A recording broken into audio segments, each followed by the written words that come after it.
সম্মানিত মুআজ্জাজ মুসল্লিয়ান কেরাম, মহান আল্লাহ রাব্বুল আলামিনের দরবারে অগণিত অনন্ত শুকর আদায় করছি যে আল্লাহ সুবহানাহু ওয়া তাআলা আজকে আমাদেরকে পবিত্র শাওয়াল মাসের দ্বিতীয় জুমায় আল্লাহ সুবহানাহু ওয়া তাআলা মসজিদে আসার মতো, নামাজ আদায় করার মতো সুযোগ তৌফিক যে আল্লাহ সুবহানাহু ওয়া তাআলা আমাদেরকে দান করেছেন, সেই রব্বুল আলামিনের দরবারে আমরা সকলে কালিমাত শুকর আদায় করছি আলহামদুলিল্লাহ।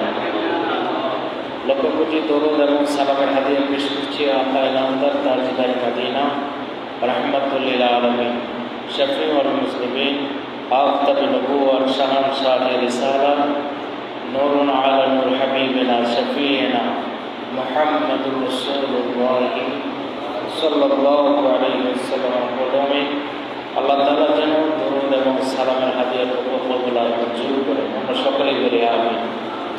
সম্মানিত মুসলিম কেরাম, আমি আপনাদের সামনে পবিত্র কোরআনুল কারীম থেকে একটি আয়াত কারিমা তেলাওয়াত করছি। এই আয়াত কারিমাতে আল্লাহ সুবহানাহু ওয়া তাআলা বলেন, ওয়া'বুদ রাব্বাকা হাত্তা ইয়াতিয়াকাল ইয়াকিন, তুমি মৃত্যু অবধি তোমার রবের ইবাদত করতে থাকো। সূরা হিজরের ৯৯ নম্বর আয়াত। অসংখ্য হাদিসে কেরাম থেকে আমি একটি হাদিস আপনাদের সামনে তেলাওয়াত করেছি, যে হাদিসে আল্লাহ রাসূল সাল্লাল্লাহু আলাইহি ওয়াসাল্লাম ইরশাদ করেন, মান সামা রমাদান সুম্মা আতবা'াহু সিত্তান মিন শাওয়াল কানা কাসিয়ামিদ দাহর, যে ব্যক্তি রমজান মাসে রোজা রাখলো অতঃপর শাওয়াল মাসে ৬টা রোজা পালন করল, সে যেন সারা বছর রোজা পালন করল। এই দুটি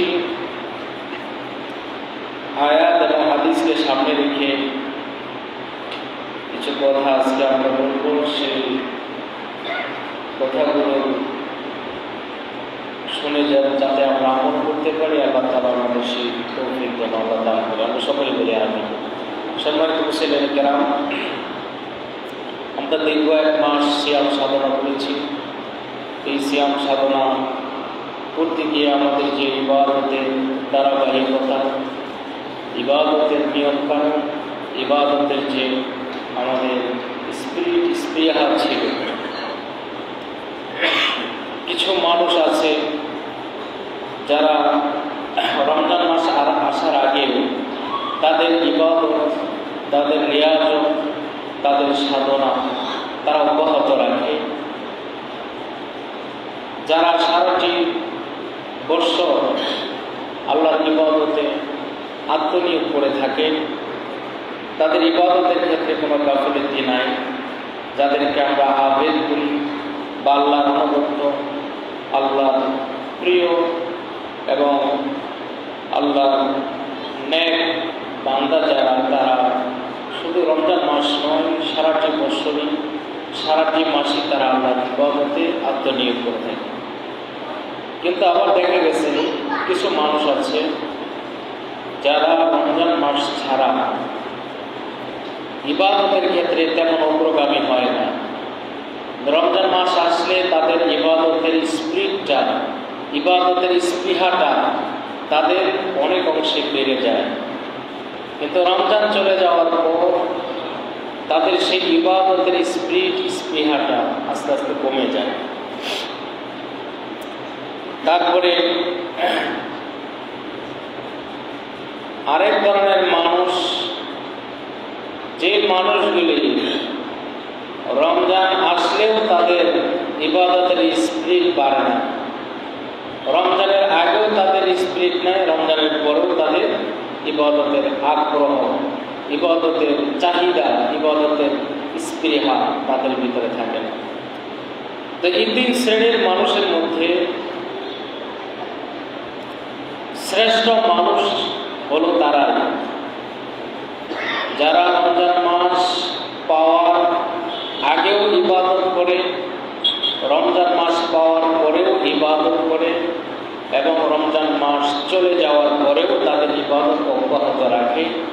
এরাই হলো সত্যিকার অর্থে আল্লাহর প্রিয়, আল্লাহর নেককার এবং আবেদ এবং নেককার বান্দা। কিন্তু আমরা অনেকেই হতাশ হয়ে যায় যে রমজানের আগেও আমাদের ইবাদত থাকে না, রমজান মাসেও আমরা ইবাদত করি না, রমজানের পরেও তো আমরা ইবাদত করি না। তাই আমাদের কি গতিটা হবে, আমাদের কি উপায়টা হবে, বা আমরা কি আল্লাহর কাছে কোনো মাফ, আল্লাহর কাছে কোনো ক্ষমা আমরা পাবো কি না, এই বিষয়টা বিশেষ করে কোরআন হাদিসে আল্লাহ পাক রব্বুল আলামিন বারবার বান্দাদেরকে ডাক দিয়ে বলছেন, আল্লাহ তাআলা বারবার আহ্বান করতেছেন যে হে আমার বান্দা, তোমরা নিরাশ হও না, তোমরা নিরাশ হও না। তোমার জীবনের শেষ সময় এখনো ঘনিয়ে আসে না, তোমার জীবন এখনই শেষ হয়ে যায় নাই, তোমারও সুযোগ আছে। তুমিও যদি রিয়াদতে, ইবাদতে আত্মনিয়োগ করো, হতে পারে খালেস নিয়তে, খালেস অন্তরে, ইখলাসের সাথে যদি একদিন আল্লাহর কাছে তওবাতুন নসুহা করা যায়, তাহলে আল্লাহ তাআলা মাফ করে দিতে পারে। কথা বলা ঠিক কিনা? তো সেই জন্য আমরা যারা রমজানের আগে ইবাদত করি নাই, রমজানের মধ্যেও যারা করি নাই, এখনো যারা গাফেল, এখনো যারা আমরা অলসতার মধ্যে জীবন অতিবাহিত করতেছি, আমাদেরকে আল্লাহ তাআলা বারবার সুযোগ দিচ্ছেন, বারবার আমাদেরকে আল্লাহ তাআলা ডাক দিচ্ছেন। তো সেই জন্য আল্লাহ রাব্বুল আলামিন বলেন, তুমি মৃত্যু অবধি পর্যন্ত তোমার রবের ইবাদত করতে থাকো। মৃত্যু যতক্ষণ পর্যন্ত না হবে ততক্ষণই তুমি ইবাদত করতে থাকো। এখন ইবাদতের সংজ্ঞা যদি আমরা বুঝি, আমরা অনেকেই মনে করি যে নামাজ পড়াই মনে হয় শুধু ইবাদত, রোজা রাখাই মনে হয় শুধু ইবাদত। একটা মুসলমানের খাওয়া দাওয়া থেকে শুরু করে তার আচার আচরণ, কথাবার্তা, চাল চলন, প্রতিটি ক্ষেত্রে একটা বান্দা বান্দার ইবাদত আছে। তো সেই জন্য আমরা নামাজ পড়ার সময় শুধু সুফি সেজে আমরা মসজিদে আসলাম আর মনে করলাম যে আমি অনেক বড় আবেদ, ইবাদতকারী হয়ে গেছে, এরকম নয়। খাবারের ভিতরে অনেক ইবাদত আছে। আল্লাহ রাসূল সাল্লাল্লাহু আলাইহি সাল্লাম হাদিসে পাকে বলছেন, যখন তুমি খাবার খাবে তোমার উযু করে নিবে, এবং যখন লোকমা মুখে দিবে বিসমিল্লাহ বলবে, যখন এই খাবারটা তুমি মুখে কামড় দিবে আল্লাহু আকবার বলবে, যখন তুমি এটাকে গিলে ফেলবে তখন আলহামদুলিল্লাহ বলবে। জোরে বলুন না সুবহানাল্লাহ। এই যে আমলের কথাগুলি বললাম, এগুলি প্রত্যেকটা ইবাদতের অংশ, এগুলি প্রত্যেকটা ইবাদতের অংশ। এক গ্লাস পানি খাবো, এক গ্লাস পানি খাওয়ার মধ্যেও 8টা সুন্নত আছে। কয়টা সুন্নত? 8টা সুন্নত আছে এক গ্লাস পানি খাওয়া। যেমন আপনাকে যদি কেউ পানি দেয়, এই পানিটা খাওয়ার আগে পানিটা দেখে নেওয়া, এটা সুন্নত। পানিটা দেখে খাওয়া, এটা সুন্নত। তারপরে পানিটা খাওয়ার সময় বিসমিল্লাহ বলা, এটা সুন্নত। দাঁড়ায় না থেকে বসে পান করা, এটা সুন্নত। পান করার শেষে আলহামদুলিল্লাহ বলা সুন্নত।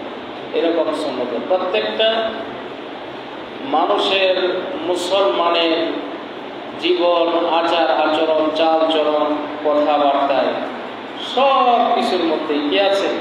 ইবাদত আছে। শুধু নামাজই ইবাদত নয়, রোজাই ইবাদত নয়, দান সদকা এটাই ইবাদত। হালাল খাবার খাওয়া, হালাল খাবার খাওয়া এটাও ইবাদতের অন্যতম একটা ইবাদত। যেটা বলি সুবহানাল্লাহ। হালাল খাবার ভক্ষণ করা। আহাল্লাহু বাইয়া ওয়া হারামার রিবা। আল্লাহ তাআলা বলছেন যে তোমরা হালাল খাবার খাও। হালাল খাবারটা অন্বেষণ করো কিসের মাধ্যমে? ব্যবসার মাধ্যমে। ব্যবসাকে আল্লাহ তাআলা হালাল করছে। সেজন্য আল্লাহ রাসূলের সাহাবীরা তারা অধিকাংশ ব্যবসার উপর নির্ভরশীল ছিল। কেউ কাপড়ের ব্যবসা করতেন, কেউ অন্যান্য ব্যবসা করতেন। খাবারের ব্যবসা করতেন, খেজুরের ব্যবসা করতেন। সেই জন্য ব্যবসা এটা হলো আল্লাহ রাসূল সাল্লাল্লাহু আলাইহি ওয়াসাল্লাম এবং সাহাবায়ে কেরামের সুন্নাত। কিন্তু সেই ব্যবসাটাকেও অনেকে অপবিত্র করে। বিগত রমজান মাস চলে গেছে, রমজান মাসের মধ্যেও অনেকে খাবার বিক্রি করছে, দোকানের মধ্যে চা বিক্রি করছে, মানুষকে বসে বসে খাওয়াইছে। এইগুলো সম্পূর্ণ হারাম হয়েছে, হারাম। ব্যবসাটা ছিল আপনার জন্য হালাল, কিন্তু রমজান মাসে মানুষকে খাবার বিতরণ করছে, দিনের বেলায় দোকানে বসে বসে মানুষকে খাওয়াইছে। এই হালাল ব্যবসাকে কি বানাইছে? হারাম। সেই জন্য প্রত্যেকটা ইবাদতের ক্ষেত্রে লক্ষণীয় বিষয় হলো সেই ইবাদতরা সহি শুদ্ধ হলো কিনা, সেই ইবাদতরা আমার শরীয়তের ভিতরে, শরীয়তের আলোকে হয়েছে কিনা। সেই জন্য আমরা এই রমজানের পরবর্তী যে মাসটা আমরা পেয়েছি, এই মাসটার নাম কি? শাওয়াল মাস। যেটা বলেন মাসটার নাম কি? শাওয়াল মাস। এই শাওয়াল মাসের কিছু ইবাদত আমাদের করতে হবে। সেই ইবাদতগুলা রমজানের যে ট্রেনিং আমরা গ্রহণ করেছি, রমজান মাসের যে আচার আচরণ, আমাদের যে আমলে জিন্দিগি ছিল, এই আমলে জিন্দিগির পরবর্তী মাসটাও যেন এইভাবে আমাদের হয়। সেই জন্য আল্লাহ রাসূল সাল্লাল্লাহু আলাইহি সাল্লাম বলেন, মান সামা রমাদান সুম্মা আতবা'হু সিত্তান মিন শাওয়াল। আল্লাহ রাসূল সাল্লাল্লাহু আলাইহি সাল্লাম বলেন, কোনো ব্যক্তি রমজানের পরবর্তী মাস শাওয়াল মাসে যদি কমপক্ষে 6টা রোজা পালন করে, তাহলে কি হবে? কানা কা সিয়ামিদ দাহার, তাহলে ওই ব্যক্তিটা যেন পুরনো 1 বছর রোজার সব সে পেয়ে গেল। কয়টা রোজা রাখতে হবে? 6টা। রমজানের পরবর্তীতে কমপক্ষে 6টা। কানা কা সিয়ামিদ দাহার, এই 6টা রোজা যদি আমরা পালন করি, তাইলে কি 1 বছর, পূর্ণ 1 বছর রোজার সব আল্লাহ দিয়ে দেবে। তো সেই জন্য আমরা এই শাওয়াল মাসে আমরা যেন এই 6টা রোজা আমরা পালন করি। অনেকে বলে সাক্ষী রোজা। সাক্ষী রোজার কোনো ভিত্তি নাই হাদিসে। এই সাক্ষী রোজা যে আমরা বলি, এটার কোনো ভিত্তি নাই। মূলত এই রোজাগুলি হলো শাওয়াল মাসের রোজা। কিসের রোজা? শাওয়াল মাসের রোজা। শুধু তাই নয়, এই শাওয়াল মাসে অন্য বর্ণনায় আছে, আল্লাহ রাসূল সাল্লাল্লাহু আলাইহি সাল্লাম বলেন, as-sawmu salasatun ayyam minas shahri sawmi shahrikum। আল্লাহ রাসূল সাল্লাল্লাহু আলাইহি সাল্লাম আরেক হাদিসে বলেন, যে হাদিসটা মুসলিম শরীফের 1159 নম্বর হাদিস। আল্লাহ রাসূল সাল্লাল্লাহু আলাইহি সাল্লাম বলেন যে মাসের 3 দিন রোজা রাখা, কোনো ব্যক্তি যদি মাসে 3 দিন রোজা রাখে, সে পূর্ণ 1 মাসের সব তার আমলনামায় দেওয়া হয়। সুবহানাল্লাহ। কয়দিন? 3 দিন। আমাদের মাঝে অনেকেই এই আমলটা করেন, মাসে 3টা রোজা রাখেন। অনেকেই আমলটা করেন আমার জানা মতে। সেই রোজার তারিখগুলি আল্লাহ রাসূল সাল্লাল্লাহু আলাইহি সাল্লাম হাদিসের মধ্যে দিয়েছেন। সেটা হলো চন্দ্র মাসের 13, 14 এবং 15 তারিখ। 13, 14 এবং 15 তারিখ চন্দ্র মাসের, চাঁদের 13, 14 এবং কি 15। এই 3 দিন যদি কোনো ব্যক্তি রোজা পালন করে, তাহলে 1 মাস, পূর্ণ 1 মাস রোজার সব তার আমলনামায় দেওয়া হয়। জোরে বলি সুবহানাল্লাহ। শুধু তাই নয়, আল্লাহ রাসূল সাল্লাল্লাহু আলাইহি ওয়াসাল্লাম হাদিসে পাকে আবু যর গিফারি রাদিয়াল্লাহু তাআলা আনহুকে লক্ষ্য করে বললেন, ইয়া আবু যর, ইযা সুমতু মিনাশ শাহরি সালাসাতিন আইয়াম ফাসুমু সালাসাতিন আশরা ওয়া আরবাতু আশরা ওয়া খামসাতিন আশরা। একই বর্ণনা। আবু যর গিফারি রাদিয়াল্লাহু তাআলা আল্লাহর রাসূলের একজন সাহাবী, তাকে আল্লাহ রাসূল সাল্লাল্লাহু আলাইহি ওয়াসাল্লাম লক্ষ্য করে বললেন, হে আবু যর, তুমি যদি মাসে 3 দিন রোজা রাখো, অর্থাৎ 13, 14 এবং 15 তারিখ চাঁদের, এই 3 দিন যদি তুমি রোজা রাখো, তাহলে পূর্ণ 1 মাসের সব তোমার আমলনামায় দেওয়া হবে। পূর্ণ 1 মাস রোজার সব দেওয়া। তো সেই জন্য এই আমলগুলি আমাদের মাঝে মাঝে করা দরকার। কমপক্ষে 3টা রোজা মাসে। কত তারিখ? 13, 14 এবং 15। এরপর আল্লাহ রাসূল সাল্লাল্লাহু আলাইহি সাল্লাম রমজানের পরবর্তী যে মাসগুলি আছে এই মাসগুলিতে কিভাবে ইবাদত করতে হবে, বিশেষ করে রোজা, যেহেতু আমরা এক মাস সিয়াম সাধনা করেছি, পরবর্তীতে যে আমাদের যে রমজান ছাড়া যে অন্যান্য মাস, এই মাসে আমরা কিভাবে রোজা পালন করবো। অনেকগুলি রোজা আমাদের আছে, এটা তো শাওয়াল মাসের রোজার কথা বললাম, আরও অনেক রোজা আছে। এই বিষয়ে আল্লাহ রাসূল সাল্লাল্লাহু আলাইহি ওয়াসাল্লাম এক হাদিসের মধ্যে বলেন যে তোমরা সোম এবং বৃহস্পতিবার আমার আল্লাহর কাছে তোমরা রোজা পালন করো। কিবার? সোমবার আর বৃহস্পতিবার। আল্লাহ রাসূল সাল্লাল্লাহু আলাইহি ওয়াসাল্লাম বলেন সোমবার আর বৃহস্পতিবার তোমরা রোজা পালন করো। কেননা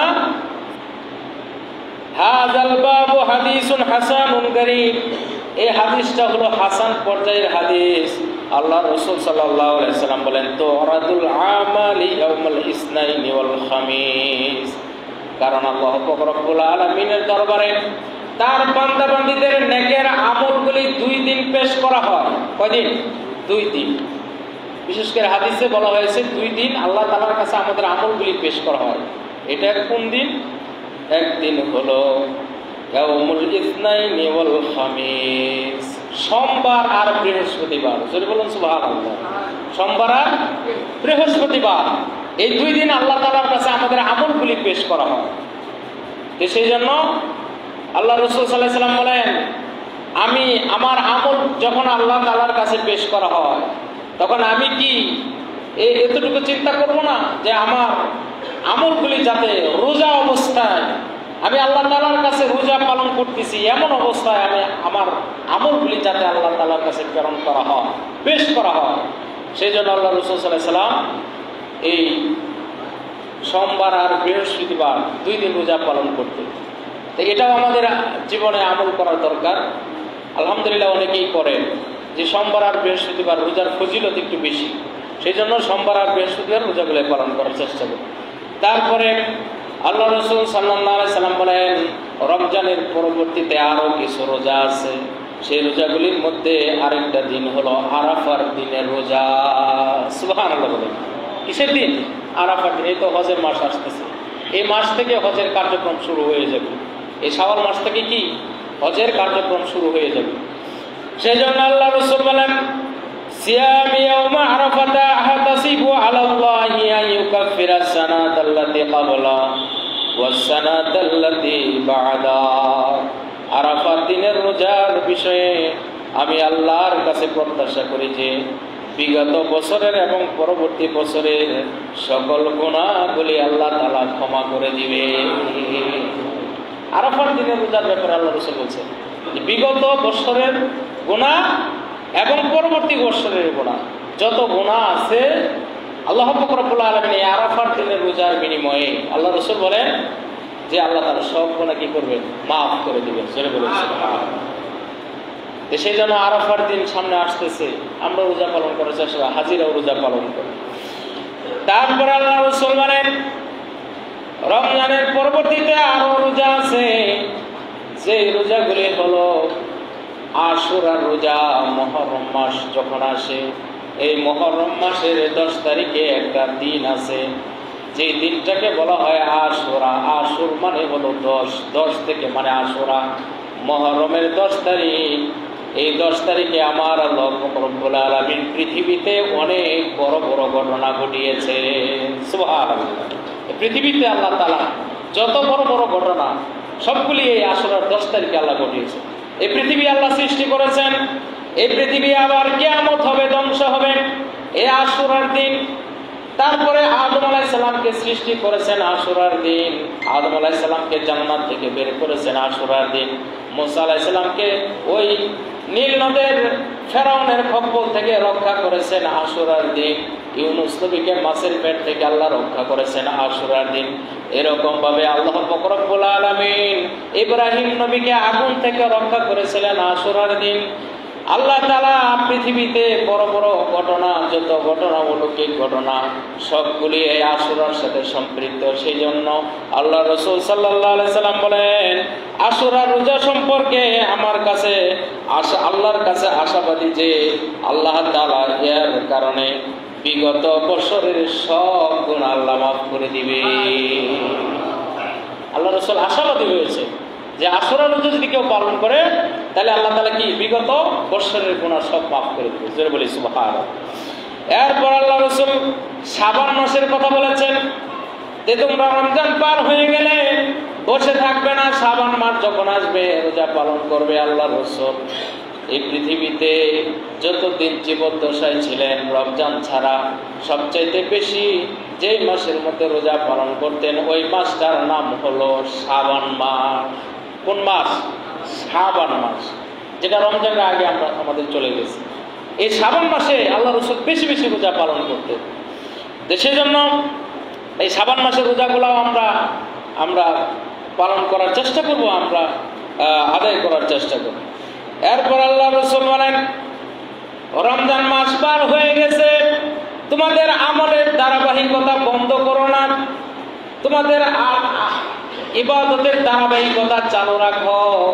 কারণ আল্লাহ রাসূল সাল্লাল্লাহু আলাইহি ওয়াসাল্লাম ইরশাদ করেন রমজান মাসে যেমনি ভাবে তোমরা রাত্রি বেলায় তারাবির নামাজ পড়েছো, দীর্ঘ সময় কিয়ামুল লাইল করেছো, তারপরে আল্লাহ রাসূল বলেন তোমরা তাহাজ্জুদের নামাজ পড়েছো, রাত্রি বেলায় যত ইবাদত বন্দেগী করেছো, এই ইবাদত বন্দেগীটা তোমরা যদি অন্যান্য মাসের মধ্যেও চালু রাখো, যাকে কিয়ামুল লাইল বলা হয়, এই কিয়ামুল লাইল যদি অন্যান্য মাসেও তোমরা চালু রাখো, আল্লাহ রাসূল বলেন আফদালুস সালাত বাদাল ফারিদাতি সালাতুল লাইল।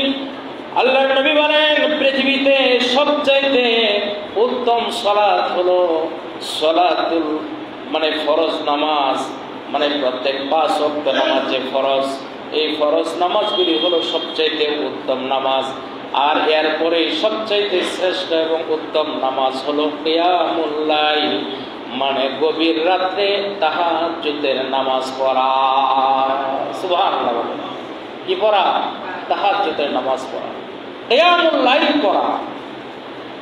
সেই জন্য আল্লাহ রাসূল বলেন কোন ব্যক্তি যদি কিয়ামুল লাইল করে তাহাজ্জুদের নামাজ পড়ে ওই ব্যক্তিটার সাথে আমার আল্লাহ তাআলা একটা সুসম্পর্ক তৈরি হয়ে যায়।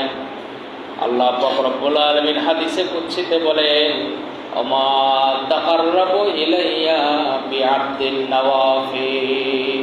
আল্লাহ তাআলা হাদিসে কুদসিতে বলেন যে আমি আল্লাহর সাথে বান্দার সবচাইতে বেশি সম্পর্ক হয় কিসের মাধ্যমে? নফল ইবাদতের মাধ্যমে। জোরে বলুন সুবহানাল্লাহ। কিসের মাধ্যমে? নফল ইবাদতের মাধ্যমে। সেই জন্য নফল ইবাদত বেশি বেশি করতে হবে। গভীর রাতে তাহাজ্জুদের নামাজ পড়া এটাও নফল ইবাদত।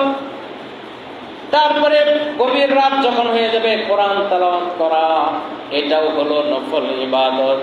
কোন ব্যক্তি যদি এইরকম ভাবে নফল ইবাদত চালু রাখে আমার আল্লাহ তাআলা বলেন ওই সকল বান্দাগুলি আমি আল্লাহ তাআলার অত্যন্ত কাছাকাছি চলে আসে। হাত্তা হুব্বা ইলাই ফাইজা আহবাবতুহু ফাকুনতু সামাআহু আল্লাযী ইয়াসমাউ বিহি।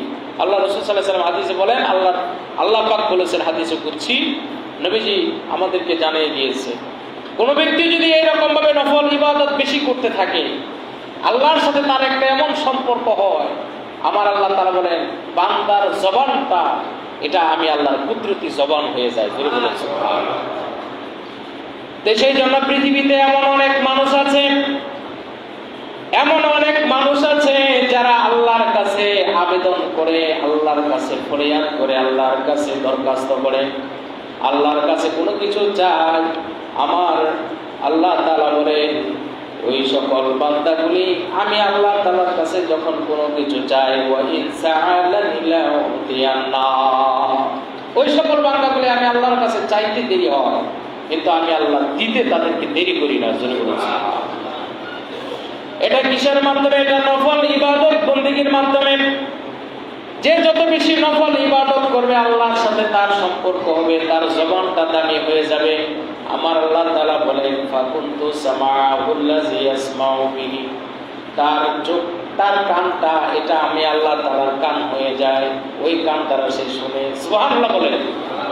ওয়া বাসারাহু আল্লাযী ইবসিরু বিহি, বান্দার চোখটা আমি আল্লাহর যোগ হয়ে যায়। ওয়ায়াদাহুল্লাতী ইয়াবতিশু বিহা, বান্দার হাতটা আমি আল্লাহর হাত হয়ে যায়।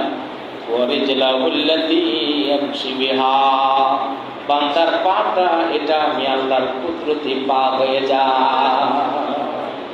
বান্দার পজিশন আল্লাহ কত বাড়ে। একমাত্র নফল ইবাদত, নফল ইবাদত যে যত বেশি করতে পারবো আল্লাহর সাথে কি তত সম্পর্ক হবে। সেই জন্য এই নফল ইবাদত বন্দেগী, অনেক নফল ইবাদত বন্দেগী আছে।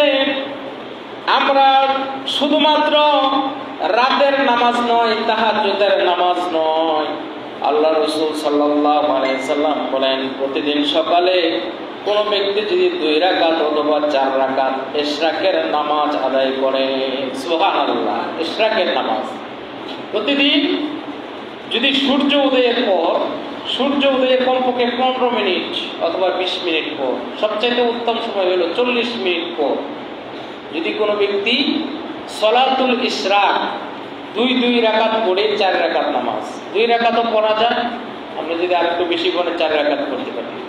কোন ব্যক্তি যদি এই 4 রাকাত ইশরাকের নামাজ পড়েন, আল্লাহ রাসূল সাল্লাল্লাহু আলাইহি ওয়াসাল্লাম বলেন এই 4 রাকাত ইশরাক নামাজ পড়লে আল্লাহ পাক রব্বুল আলামিন তার আমল নামায় একটা কবুল হজ আর একটা কবুল উমরার সওয়াব লিখে দেয়।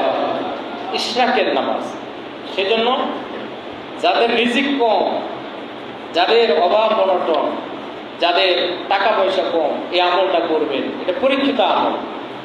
আল্লাহ রাসূল বলেন কোন ব্যক্তি যদি ফজরের নামাজ পড়ার পর সূর্য উদয়ের আগ পর্যন্ত এই বিছানায় বসে থাকে অথবা আল্লাহ তাআলা জিকিরে মশগুল থাকে, তাসবিহ তাহলিল জিকির আজকার করে যখন সূর্য উঠে যাবে, সূর্য ওঠার পর যদি ওই ব্যক্তিটা 2 রাকাত করে 4 রাকাত সলাতুল ইশরাক, যারা বলেন কি সলাতুল ইশরাক, এই সলাতুল ইশরাকের নামাজ যদি কোনো ব্যক্তি পড়ে আল্লাহ তাআলা তাকে অফুরন্ত রিজিকের মালিক বানিয়ে দিবে। সেই জন্য এই আমল আমাদের কাছ থেকে আজকে হারিয়ে যাচ্ছে, এই আমলগুলি থেকে আমরা দূরে সরে যাচ্ছি, এই আমলগুলি আমরা চালু রাখবো। এরপর আল্লাহ রাসূল বলেন নফল ইবাদতের মধ্যে আরো নফল ইবাদত, কোন ব্যক্তি যদি ওযু করে উত্তম রূপে নামাজের জন্য, ইবাদতের জন্য ওযু করে, ওযু করার পর 2 রাকাত তাহিয়াতুল ওযু নামাজ আদায় করে, যারা বলে কিসের নামাজ? তাহিয়াতুল ওযু। এই তাহিয়াতুল ওযু নামাজের অনেক ফজিলত। আল্লাহ রাসূল সাল্লাল্লাহু আলাইহি ওয়াসাল্লাম যখন মেরাজে গিয়েছিলেন, আল্লাহ রাসূল মেরাজে গিয়ে আরশে আজিমের কাছাকাছি যখন চলে গেলেন, তখন ওইখানে বেলাল রাদিয়াল্লাহু তাআলার আওয়াজ পেয়েছিলেন, বেলালের কণ্ঠ শুনতে পেয়েছিলেন। জোরে বলুন না সুবহানাল্লাহ। আল্লাহর নবী মেরাজ থেকে আসলেন, আসার পর বেলালকে বললেন, বেলাল এত দূর পর্যন্ত আমি গেলাম, যাওয়ার পর ওইখানে আমি তোমার কণ্ঠ শুনতে পেলাম, তোমার আওয়াজ শুনতে পেলাম, ব্যাপারটা কি বুঝলাম না। তুমি কি এমন আমল করো যার কারণে আরশে আজিম পর্যন্ত তোমার শব্দ শোনা যায়, আওয়াজ শোনা যায়, তোমার কণ্ঠ শোনা যায়? বেলাল বললেন, ইয়া রাসূলুল্লাহ, আমি এমন কোন আমল করি না, তবে আমি যখনই ওযু করি, ওযু করার পর কমপক্ষে 2 রাকাত তাহিয়াতুল ওযু নামাজ আমি আদায় করে নেই। আল্লাহ রাসূল বললেন যে তোমার এই 2 রাকাত তোমাকে এই সম্মান দান করেছেন যে আরশে আজিম পর্যন্ত তোমার কণ্ঠ শোনা যায়। জোরে বলুন সুবহানাল্লাহ। সেই জন্য ওযু করার পর এই অভ্যাসটা চালু করেন। ওযু করার পর আপনি বাড়িতে ওযু করেন, বাড়িতে 2 রাকাত নামাজ পড়েন, মসজিদে এসেই যে পড়তে হবে এরকম না, বরং নফল। বাড়িতে আমার বিবি আছে, আমার বাড়িতে আমার সন্তান আছে, আমার মা আছে, আমার পরিবার পরিজন আছে। এখন আমি যদি বাড়িতে নামাজের প্র্যাকটিস না করি, নামাজের চর্চা না করি, এই নামাজ তো তারা শিখতে পারবে না। কথা বলেন ঠিক কিনা? সেজন্য নবীর সুন্নতি তরিকা হলো বাড়িতেও মাঝে মাঝে নামাজ পড়া। আপনার সন্তান আপনাকে কিভাবে রুকু করতেছেন, কিভাবে সিজদা করতেছেন, কিভাবে আপনি নামাজ পড়তেছেন, এই ট্রেনিংটা আপনার সন্তান আপনার কাছ থেকে নিচ্ছে। সেই জন্য তাহিয়াতুল ওযু নামাজ পড়া। তারপরে আল্লাহ রাসূল আরো একটা নামাজের কথা বলেছেন, যে নামাজটা হলো দুখুলিল মসজিদ, মসজিদে প্রবেশ করে নামাজটা পড়তে হয়। আল্লাহ রাসূল বলেন, ইজা দাখালা আহাদুকুমুল মসজিদ ফালইয়ারকাউ রাকাতাইনি ক্বাবলা আন ইয়াজলিসা। আল্লাহ রাসূল সাল্লাল্লাহু আলাইহি সাল্লাম বলেন, তোমাদের কেউ যখন মসজিদে প্রবেশ করবে, মসজিদে প্রবেশ করে বসার আগে 2 রাকাত নামাজ পড়ে নেবে। সুবহানাল্লাহ। কয় রাকাত? 2 রাকাত। তাহিয়াতুল মসজিদ। এই তাহিয়াতুল মসজিদ আর তাহিয়াতুল ওযু যদি ইচ্ছা করে মসজিদে কেউ ওযু করে আসে, দুইটা একসাথেও করা যায়। কিভাবে? নিয়ত করে নেবেন, নাওয়াইতু মুসাল্লি লিল্লাহি তাআলা রাকাতাই সালাতিল তাহিয়াতুল মসজিদ। এইভাবে নিয়ত করে নেবেন, তাহলে তাহিয়াতুল ওযু হয়ে যাবে, তাহিয়াতুল মসজিদও হয়ে যাবে, একসাথে আদায় করা যাবে।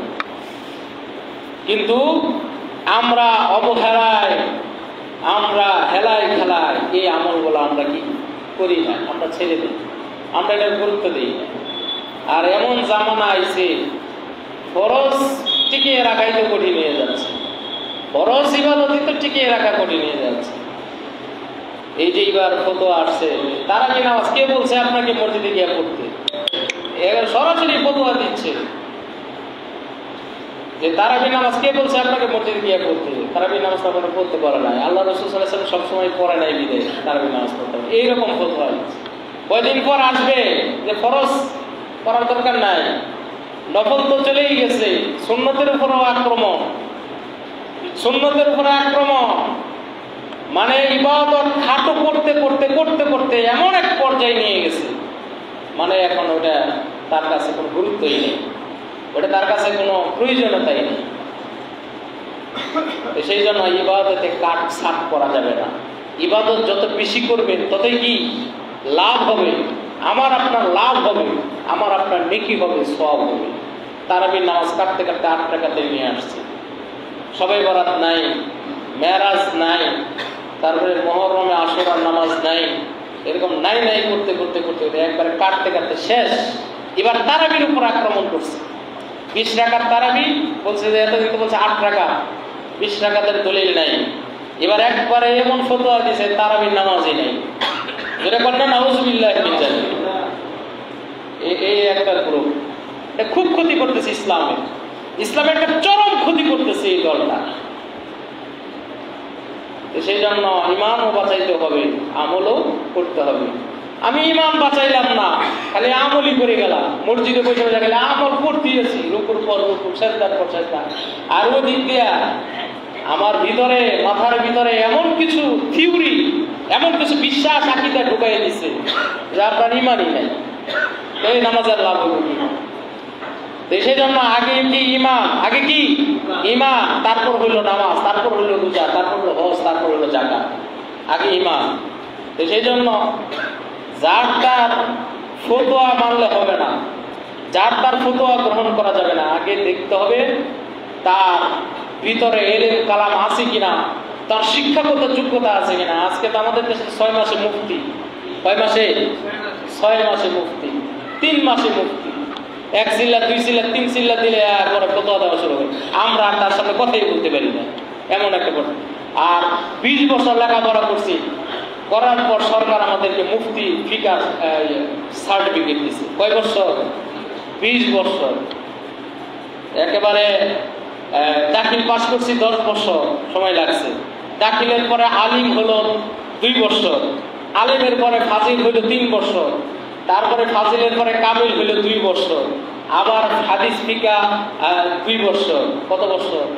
তারপরেও ফতোয়া দেওয়ার দেয় না, ইখতিয়ার দেয় না। তারপরে একজন ফিকা মুফতি, মুফতি মানে কি? ব্যারিস্টার। মুফতি মানে কি? ব্যারিস্টার। যারা মুফতি হয় এরা হলো ব্যারিস্টার। এই একজন মুফতির আন্ডারে গিয়ে আরেকবার 1 বছর আবার এই মাসলা মাসাইলগুলো নিয়ে চর্চা করতে হয়। এত সাধনা রিয়াজত করার পরেও আমরা যখন একটা ফতোয়া দিই, তারপরও অনেক চিন্তা করি, গবেষণা করি। ওই দিন আমার কাছে একজনে মানে স্বামী স্ত্রীর ব্যাপার নিয়ে আসছে, আমার কাছে একটা মাসালা জিজ্ঞাসা করে। আমি জানি এটার যে ফয়সালা, এটা আমি জানি, তারপর আমি ফতোয়া দিইনি। আমি বলতেছি না, আপনারা দুইজনে আসেন, স্বামী স্ত্রী উভয়ে আসবেন, লিখিতভাবে দিবেন, দেওয়ার পর আপনারা সিগনেচার দেবেন, পরে আমি রায় দেবো, ফতোয়া দেবো। তারপর আমার উস্তাদ যারা আছে তাদেরকে নিয়ে সিদ্ধান্ত দেব। এত করার পরেও আমরা ফতোয়া দিতে সাহস পাই না। আর লেখা নাই, পড়া নাই, গবেষণা নাই, জানা নাই, শোনা নাই, হঠাৎ করে একটা করে ফতোয়া দিয়ে ডেলিভারি দিয়া বলে যে এটা জায়েজ না, ওটা জায়েজ না, এটা হারাম, ওটা জায়েজ, এইগুলি বলা যাবে না। এগুলি ইসলামের মধ্যে ফিতনা। সেজন্য সলফে সালিহিন, আল্লাহ রাসূল সাল্লাল্লাহু আলাইহি ওয়াসাল্লাম এবং সাহাবায়ে কেরামের পর থেকে যে আমলগুলো আমরা করে আসতেছি, এইগুলি কোরআন হাদিসে অকাট্য দলিলে প্রমাণিত এবং এগুলি গ্রহণযোগ্য আমল। এইগুলিকে কেউ খণ্ডন করতে পারবে না। এগুলি যারা খণ্ডন করতে চায়, বাতিল করতে চায়, এত সহজে বাতিল করা যাবে না। সেই জন্য আমাদের দেশে দেখে যে একটা মানুষ মারা যাওয়ার পর তার জন্য কুলখানি করি, দাওয়াত করি, মানুষকে খাবার খাওয়াই, এইগুলির মধ্যে ফতোয়া দেওয়া শুরু করছে। মানে আস্তে আস্তে সবগুলির মধ্যে ভেজাল তারা ঢুকিয়ে দিচ্ছে। সেই জন্য ইসলামী শরীয়তের বিধান হলো, কোন ব্যক্তি যদি অগাধ ইলমের এবং ইসলামের জ্ঞান, কোরআন হাদিসের জ্ঞান যদি তার ভিতরে না থাকে, তার ফতোয়া কখনো গ্রহণযোগ্য হবে না। এটা বিষয়টা খেয়াল রাখতে হবে। সেই জন্য আমরা রমজান পরবর্তীতে আমরা শাওয়াল মাসে এসেছি। আমাদের আমলগুলি আমরা যদি রমজানের পরে আমরা মনে করি যদি আমাদের আর আমল করার দরকার নেই, এটা কখনো উচিত হবে না। রমজান মাসটা ছিল আমাদের জন্য পুরো এক বছরের ট্রেনিং এর মাস। আমরা রমজান মাসে যেমন ইবাদত করেছি, সেই ইবাদতের ধারাবাহিকতা আমরা যেন 11 মাস চালু রাখি। রোজা এবং কোরআন তেলাওয়াত, নামাজ, নফল ইবাদত, দান সদকা, এগুলি যেন আমরা কি জারি রাখি। কারণ আল্লাহ তাআলার কাছে প্রিয় হওয়ার জন্য এই আমলগুলি অত্যন্ত জরুরি। সেই জন্য প্রিয় হাজরিন, আমরা সবাই যেন আল্লাহ তাআলার ইবাদতে আত্মনিয়োগ করি। অহেতুক কথাবার্তা, ফাঁসা কথাবার্তা এবং ঝগড়া ফাসাদ এবং হিংসা বিদ্বেষ, এগুলি আমরা একদম পরিত্যাগ করে নিই। কারণ হিংসা মানুষের আমলগুলিকে একবারে ধ্বংস করে দেয়। হিংসা করবেন না। তারপরে গীবত শেখায়, এগুলি সব বাদ দিয়ে দিতে হবে। কারণ আপনি নামাজও পড়েন, আবার গীবতও করেন, এগুলি কোনো আমলই আল্লাহ তাআলার কবুল হবে না। সেই জন্য আল্লাহ তাআলা যেন আমাদেরকে এক নেক আমলের জিন্দেগি আল্লাহ তাআলা যেন গঠন করার তৌফিক দান করেন। আমরা সকলেই বলি আমিন। ওয়া আখিরু দাওয়ানা, সকলে 4 রাকাত কামলার জন্য সুন্নাত আদায় করি।